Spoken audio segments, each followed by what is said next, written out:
In this video, we will see harmonic analysis of a cantilever beam. Cantilever beam of 1 meter fixed at one end and free at the other end. The cross section of the beam is given as 0.01 meter by 0.01 meter. The Young's modulus, they have mentioned it as 206800 into 10 power 6 Newton per meter square. The density is 7830 kg per meter cube. For harmonic analysis, we will apply cyclic load at the end of the beam. The frequency of the load will be 1 to 100 Hz. The magnitude of the load is 100 Newton. Now we will go to ANSYS. First we must go to preferences, select structural and give OK.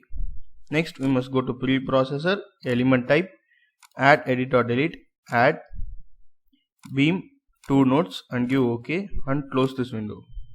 Next we must go to material properties and then material model. Under structural, linear, elastic, isotropic, the Young's modulus we must give it as 206800 into 10 power 6, so we can mention it as E6.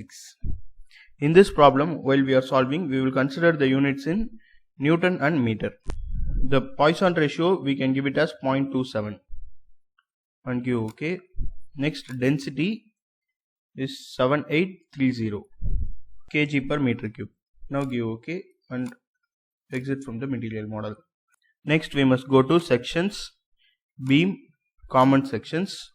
We have to define the cross section here. So the breadth will be 0.01 and the height will be 0.01 meters. Give OK. Next we must go to modeling, create key points. First we must create 2 key points for the 2 ends of the beam. Select inactive CS, key point number 1. All the 3 coordinate values we can give it as 0 and give apply. Key point number 2, the x coordinate value we must change it as 1, so that the length of the beam will be 1 meter. Y and z coordinate values must be 0. Now give OK. 2 points are created. Now next we must go to lines, straight line.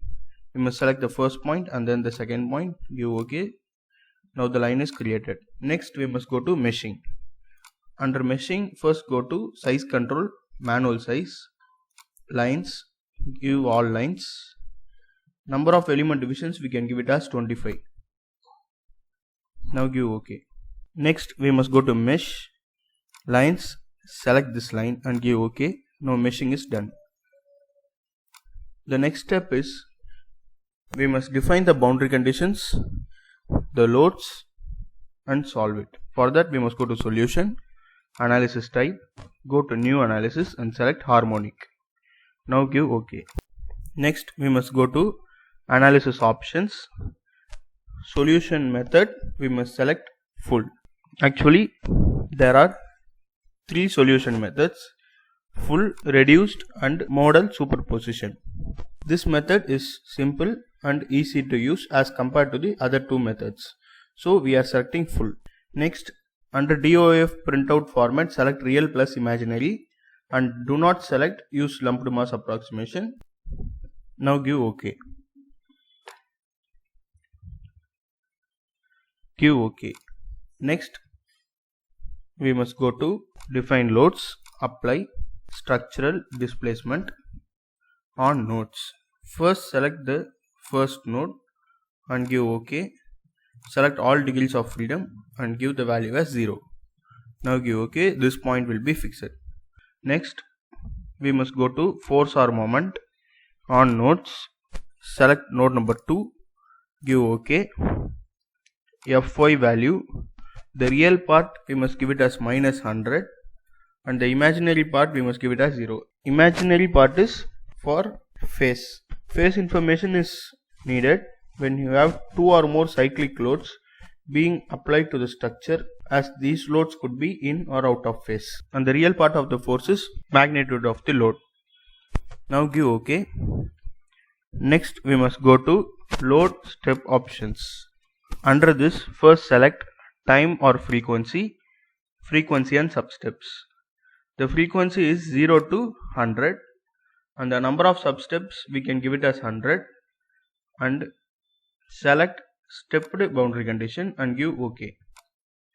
If we select ramped boundary condition, the magnitude of the load will vary according to the frequency. That is, at first 1 Hz frequency the load will be 1 Newton, at 2 Hz it will be 2 Newton, and so on till at 100 Hz the load will be 100 Newton. But we need same amplitude of 100 Newton applied at each of the frequency. So we are selecting stepped boundary condition. Next, go to solve current LS, select OK. Once the solution is done, close this and give close. Next, we must go to time history post processing. Under this, first give add data and select DOF solution and Y component of displacement and give OK. Now you must select node number 2 and give OK. Now if you go to list data, you can find the displacement along Y axis at node 2 for each of the frequency from 0 to 100. Next we can go to plot and we can see the plot between displacement along Y axis and frequency. As we can see, we get peak values at near 8 and then 51.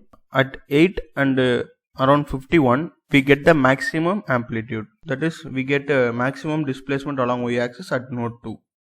For getting even clearer results, we can go to plot control, style, graphs and modify axis and change the Y axis scale from linear to logarithmic and give OK. Now go to plot and give replot.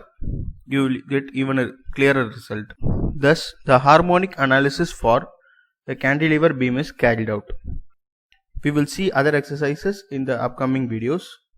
Thank you for watching the video.